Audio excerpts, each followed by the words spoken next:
সকল কৃষকের প্রতি সম্মান রেখে আমি একটা আহ্বান করব। আজকের এই ঘটনাটা আপনারা দেখতে পাচ্ছেন যে আমি এলাকার নাম বলবো না, জায়গার নামও বলবো না। তো আমি আসার সময় দেখি যে তারা ধান মাড়াই করছে, কিন্তু সেই মাড়াই মেশিনের মুখটা ঠিক দিয়েছে রাস্তার উপরে, এবং সেইটা রাস্তার মাঝখান পুরো রাস্তাটা জুড়ে এইভাবে ছড়াছড়ি, মানুষ চলাচলে যাতায়াতে ব্যাঘাত ঘটছে, গাড়ি থেমে থেমে যাচ্ছে। তো এটা কিন্তু খারাপ কাজ। আপনারা বাসায় এনেছেন ধানটা, আপনাদের বাসার দিকে দিতেন মুখটা, কিন্তু সেটা রাস্তার দিকে দিলেন।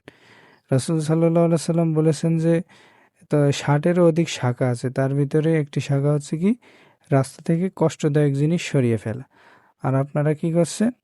আরও আয়োজন করে এই যে এইভাবে আপনারা রাস্তার উপরে হুড়ো নাড়া ফেলছেন। এতে কি যাত্রীদের ব্যাঘাত ঘটছে না? মানুষ কি কষ্ট পাচ্ছে না? মানুষের হক নষ্ট করা কিন্তু ঠিক না। সবাই সাবধান হন, সচেতন হন। আমরা সবাই কৃষকের প্রতি শ্রদ্ধাশীল, কারণ কৃষক হচ্ছে এই দেশের প্রাণ।